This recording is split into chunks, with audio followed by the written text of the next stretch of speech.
सामान चोरी कराता है, मुझे जाने पाएगा हमारे बेबे। राजू डिजिटल भिखारी, जिसको डिजिटल भिखारी के नाम से जानते थे लोग, लेकिन कल 10 मई को उनका निधन हो गया है। और निधन में बताया जा रहा है कि हार्ट अटैक से या फास्ट फूड खाने से हार्ट अटैक आ गया। देखिए ये राजू भाई का जो है, इसमें तो फोन आ रहा है, फूटा है, कैसे बचेगा अब कैसे बतियाएगा लोग आपसे? ना बात हुई, अब ये में पैसा आई तो कैसे निकली? ना है क्योंकि राजू डिजिटल भिखारी बेतिया के रेलवे स्टेशन पे रहने वाला एक गरीब भिखारी था जो ऑनलाइन पेमेंट लेता था। ऐसा विश्व में पहला बार या भारत में पहला बार भिखारी को सभी लोग पहचानते होंगे, जो ऑनलाइन पेमेंट 1-2 रुपये, 5 रुपये, 10 रुपये, जो जितना देता था उतना अपने इच्छा के अनुसार वो ले लेता था।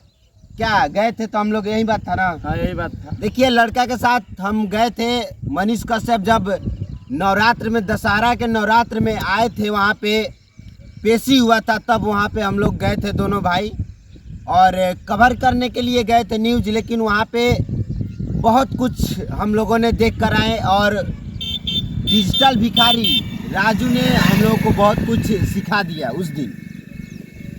ऐसा कहा जाता है कि भिखारी एक दूसरे को क्यों कैसे दे सकते हैं, जैसे मंगनी में अधवा बिलरिया मांगे तनची, ये हमनी के आम भाषा में बात है। लेकिन हमनी के देखनी जा कि गए एगो पैर से और कटर एगो मन भिखारी रहा वो जात रहा, उनके ध के लेके आई राजू भिखारी, ध के लेके आई का खियावे खातिर खाना, बुझता का वो खाना वाना खैला है। तो हमनी के देखनी जा कि देखिए एक भिखारी रहते हुए भी दूसरे भिखारी को खाना के लिए पूछ रहा है। हम लोग अपने में जब जाते हैं कहीं पे या कहीं रहते हैं तो अकेला में खा लेते हैं, या किसी को देखते हैं कि भूखा है लेकिन उसको कह नहीं पाते हैं कि खा लीजिए चलिए, लेकिन उसका दरिया दिल इंसानियत देखिए। लेकिन अब वो इस दुनिया में नहीं रहे।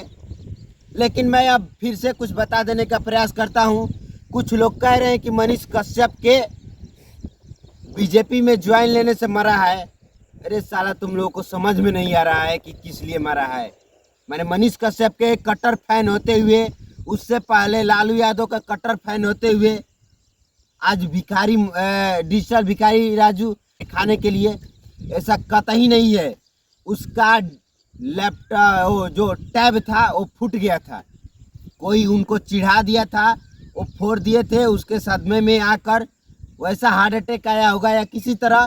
लेकिन मनीष कश्यप ने भी लाइव में मैं देखा उनको 11 बजे मैं जब लाइव आया, एक समय पे मैंने जग कर लाइव आया तो मैंने देखे कि मनीष कश्यप ने 5 घंटे का वीडियो डाला हुआ था। उसके बारे में बहुत कुछ बताए थे मनीष कश्यप कि एक स्टैचू मूर्ति बनना चाहिए, उसके नाम से एक रोड बनना चाहिए, क्योंकि डिजिटल राजू भिखारी ने बहुत कुछ दुनिया को सिखा कर गए हैं। और इससे कतई नहीं मानना चाहिए कि कोई भी व्यक्ति एक, जैसे कहा जाता है ना कि मर्द का कब किस्मत चमक सकता है कोई नहीं जानता है।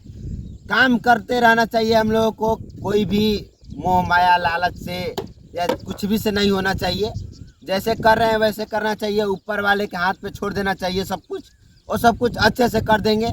अब अधिक के लिए हमारे भाई दीपक जी बताएंगे कि राजू कैसा इंसान था, थोड़ा बता दीजिए। राजू बहुत अच्छा इंसान था, उनसे हम लोग भेंट किए हुए थे, उनसे मुलाकात भी हम लोगों से हुई थी जब गए थे हम अमंतोष भाई दोनों लोग। तो उनसे बहुत अच्छे इंसान थे, उनका इंसानियत देखकर हम लोग का रूह काँप गया। ऐसा इंसान मैंने भिखारी कभी नहीं देखा था, जैसा वो इंसान व्यक्ति अच्छा थे। दुख हो रहा है मरने के बाद, क्योंकि उनका उम्र बताया जा रहा है कि अभी 40 से 50 वर्ष या 45 वर्ष हो रहा था। लेकिन भगवान या कुदरत की करिश्मा देखिए कि उतने ही दिन में भगवान को प्यारा हो गए। लेकिन दुखद की घटना में कुछ सीखने की तौर पे सिखा कर गए हैं डिजिटल राजू भिखारी। तो चलिए हम लोग सत नमन करते हैं और उनको आत्मा की शांति के लिए भगवान से प्रार्थना करते हैं।